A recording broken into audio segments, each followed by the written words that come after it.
Ketika alam bekerja, Netanyahu bingung tak ada yang bantuin. Israel dihancurkan oleh alam. Usai kebakaran hebat melanda hutan di wilayah perbatasan Yerusalem sejak 30 April 2025 hingga memaksa evakuasi ribuan penduduk dan menyebabkan luka-luka pada puluhan orang. Kini di tengah upaya pemadaman api, badai pasir hebat melanda wilayah selatan negara itu, menambah tantangan bagi tim penyelamat dan warga sipil. Sebelumnya, kebakaran hutan yang terjadi di sekitar Yerusalem telah membakar lebih dari 6.000 hektar lahan, termasuk hutan dan lahan pertanian. Api menyebar cepat karena kondisi panas ekstrim dan angin kencang, bahkan sempat menutup jalan raya satu yang menghubungkan Yerusalem dan Tel Aviv.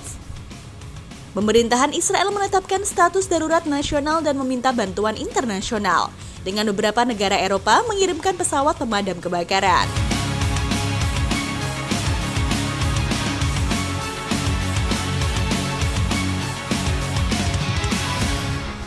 Kini, pada saat yang sama, badai pasir besar melanda wilayah selatan Israel, khususnya di Gurun Negev dan kota Beersheba.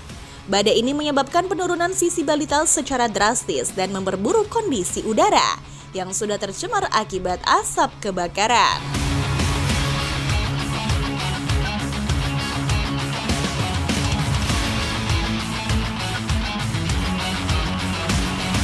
Angin kencang dari badai pasir juga mempercepat penyebaran api ke wilayah tengah negara. Kejadian tersebut membuat pemerintah Israel kewalahan hingga harus meminta bantuan dari dunia internasional.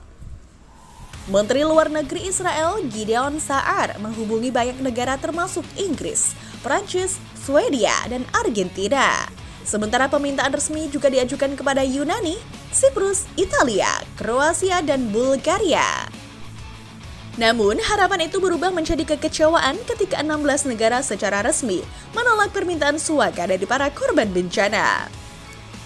Penolakan ini menimbulkan gelombang kontroversi. Beberapa negara mengklaim bahwa mereka tidak memiliki kapasitas logistik untuk menangani pengungsi tambahan, terutama di tengah krisis ekonomi global. Ada pula yang mengaitkan penolakan ini dengan ketegangan politik yang lebih luas, mengaburkan garis antara kemanusiaan dan geopolitik.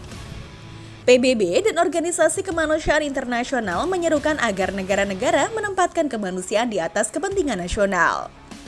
Ini bukan tentang politik, ini tentang nyawa manusia, ujar seorang perwakilan dari LSM Internasional. Namun seruan itu setidaknya untuk saat ini belum mampu membuka pintu-pintu yang tertutup. Bagi para pengungsi Israel, keputusan ini adalah luka kedua setelah bencana pertama. Mereka kini terkatung-katung di tengah ketidakpastian, membawa serta trauma dan harapan yang kian pudar.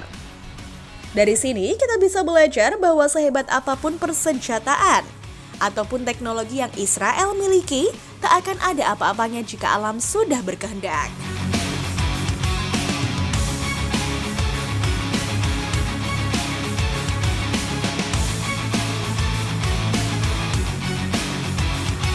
Oleh karena itu, saat ini Netanyahu harus memikirkan lebih jauh bagaimana cara mengevaluasi rakyatnya sendiri dari kepungan bencana yang tak kunjung usai.